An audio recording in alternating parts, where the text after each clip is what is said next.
તો hey guys, good morning, welcome back to કવિનાસ world. Sorry, good morning નહીં, good evening. કેમ કે આજે હું સાંજથી વ્લોગ બનાવી રહી છું અને પાછળ તમે જોઈ શકો છો એમ વંશરાજ પાણી ભરે છે કેમ કે એને નીચે રમવા જવાનું છે. અને આજે ઇવનિંગના મેનુમાં છે ઢોસાનો પ્રોગ્રામ. તો હું કેવી રીતે બનાવું છું તમને બતાવીશ. તો તમે જુઓ આગળ આગળ શું કરીએ છીએ, કેવી રીતે બનાવું છું. તો સૌથી પહેલાં મૂકી દીધું છે કુકર, એમાં મૂક્યા છે બટાકા. અહીંયા થાય છે દૂધ આવ્યું એ ગરમ. બપોરની પી લીધી ચા અને એની કરતાં પહેલાં ખાધું હતું પપૈયું. આટલી બધી છે અનિયન. આ તો બહુ ઓછી બીજી મંગાઈ છે, આ ઓછી પડશે એટલે આપણે બધી કટ કરવાની છે. ગાઈસ તમને કહું, હું લગ્ન પહેલાં ક્યારેય અનિયન નથી ખાતી, ગાર્લિક નથી ખાતી. અને મારા સાસરે તો ઓનિયન ગાર્લિક વગર કંઈ પણ વસ્તુ ના બને. અને ઢોસામાં તો જોઈએ જ, એ તો છે જ. પણ હું મારા ઘરે ક્યારેય નથી ખાતી. અને એનાથી બી મોટું ફેક્ટ કહું, મેં લગ્ન પહેલાં ક્યારેય ડુંગળી કાપી જ નથી મારા ઘરે. હું અડી પણ નથી. આ ટ્રુથ છે. તો ગાઈસ ચાલો અનિયન કટ કરતાં કરતાં થોડી ચીટચેટ કરી લઈએ. મેં કેમેરો સામે પ્લેસ કરી દીધો છે તો તમને વાઇડ એંગલમાં દેખાતું હશે. થોડુંક અમારું કિચન, ડાઇનિંગ એરિયા અને લિવિંગ એરિયા બધું જ દેખાઈ ગયું હશે. એનીવે,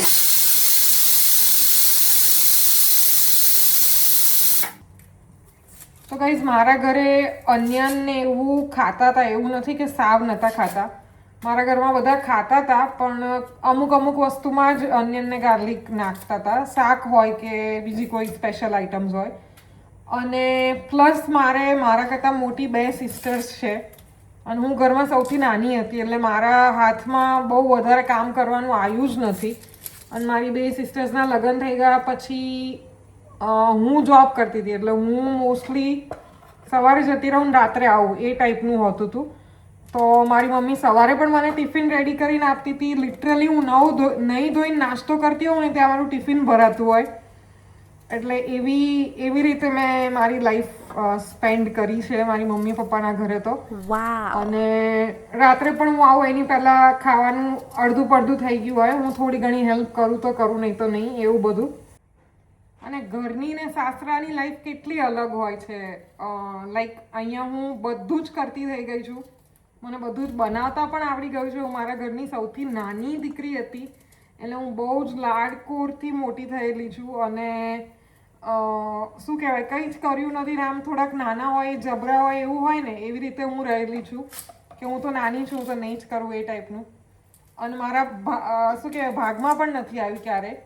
પણ અહીંયા આવીને મેં બધું જ શીખી લીધું છે અને બધું કરું પણ છું. હાલની તારીખમાં પણ હું મારી બંનેમાંથી કોઈ પણ બહેનના ઘરે જાઉં ને તો મારે ખાલી બધા છોકરાઓને લઈને જમવા બેસવાનું અને પીરસવાનું એટલું જ કામ આવે. બાકી એ બંને જણ હજી પણ મોટા હોવાનો શું કહેવાય ફરજ નિભાવે છે. મને હજી સુધી કંઈ કરવા ના દે એમના ઘરે જવું તો. એટલે મારું કામ એટલું જ હોય. જો આપણે તેલ મૂકી દીધું છે મસાલો બનાવવા માટેનું. અનિયન આટલી છે એટલી નાખી દઈશું. સાંભાર માટે આપણે બીજી કટ કરશું આવે એટલે. અને હું ખાલી યલો બનાવું છું મસાલો. થોડુંક દૂધ પણ ઉભરાઈ ગયું. હું યલો બનાવું છું એટલે એમાં ગ્રીન ચીલી વધારે નાખું છું, રેડ ચીલી નથી નાખતી. એટલે ચલો આપણે મસાલો બનાવીને રેડી કરીએ. જો કે હજી બટેકા બફાઈને હજી ઠંડા થાય છે, ત્યાં સુધી અનિયન ચડી જાય તો પછી બંધ કરી દઈશું અને થોડી વાર પછી આપણે બટેકા એડ કરી દઈશું. તો ગાઈઝ અનિયન ને મરચાં બે ચડવા મૂકી દીધું છે, તો એ બે થાય ત્યાં સુધી આપણે સાંભારની પ્રિપેરેશન કરી નાખીએ. સાંભારમાં હું નાખીશ દૂધી, પોટેટો, અનિયન થોડીક વધી છે, હજી બીજી આમાં કટ કરીશ અનિયન. ગ્રીન ચીલી હું ગાઈઝ આવી તીખીવાળી જ યુઝ કરી લઉં છું, એટલે ઓછી યુઝ કરવી પડે અને તીખાશ આવી જાય. અને રેડ ચીલી પાવડર ઓછો યુઝ કરું. દાળ અહીંયા પલાળી દીધી છે. ડ્રમસ્ટિક આવે છે, એની હું રાહ જોઈ રહી છું. એ આવે છે બ્લિંકિટમાંથી, એટલે એ આવે, ઢોસાનું બેટર આવે અને બટર ને ચીઝ એવું બધું મંગાવ્યું છે, એ આવે, એની રાહ જોઈ રહી છું. એ આવે પછી આપણે સાંભારનો વઘાર કરશું. ત્યાં સુધી કટ કરીને રાખી મૂકીએ, ઓર્ડર થઈ ગયું છે. તો સાંભારમાં ગાઈઝ ઘણા બધા વેજીટેબલ બધા યુઝ કરતા હોય છે, પણ અમારા ઘરમાં ખાતા નથી, આટલા જ વેજીટેબલ્સ ખાય છે. એટલે પછી હું આટલા જ નાખું છું અને એકદમ ટેસ્ટી બને છે ગાઈઝ, ટ્રસ્ટ મી. તો જે કુકરમાં આપણે બટેકા બાફ્યા હતા એ જ કુકરમાં હવે આપણે બનાવીશું સાંભાર, કેમ કે આપણો મસાલો રેડી થઈ ગયો છે. બતાવી દઉં તમને એકવાર. તો આવો હોય છે કંઈક મારો મસાલા ઢોસાનો મસાલો. અને અહીંયા મૂકી દીધું છે તેલ. એમાં નાખવાના છે આ બધા વેજીટેબલ્સ જે મેં ચોપ કરી લીધા છે, આ અને એક tomato.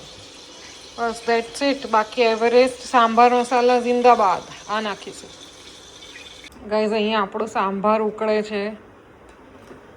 Can you see the colours of vegetables? કેટલું સરસ લાગે છે.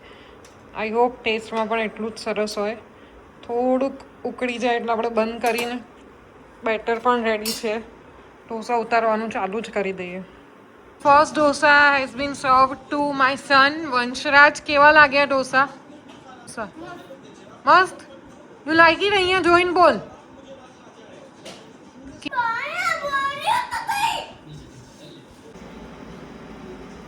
Both having dinner in one frame.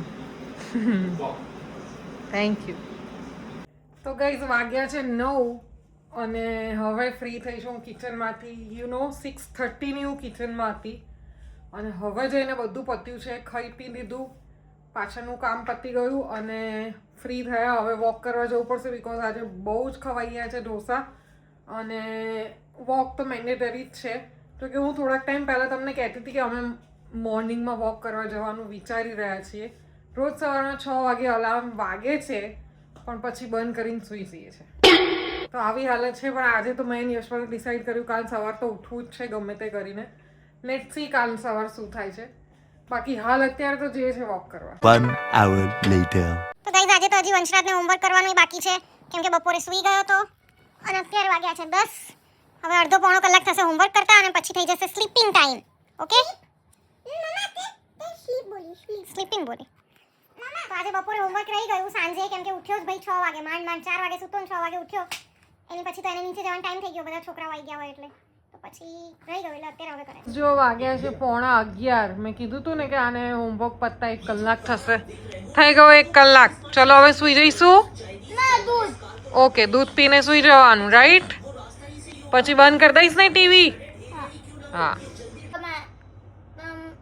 તમને અમારો વ્લોગ ગમ્યો? લાઈક, સબસ્ક્રાઇબ, શેર એન્ડ ઓય જય શ્રી કૃષ્ણ, જય માતાજી કહી દે. જય શ્રી કૃષ્ણ, જય માતાજી. C you tomorrow. ઓય વંશરાજ, ફોન મારો તૂટી જશે.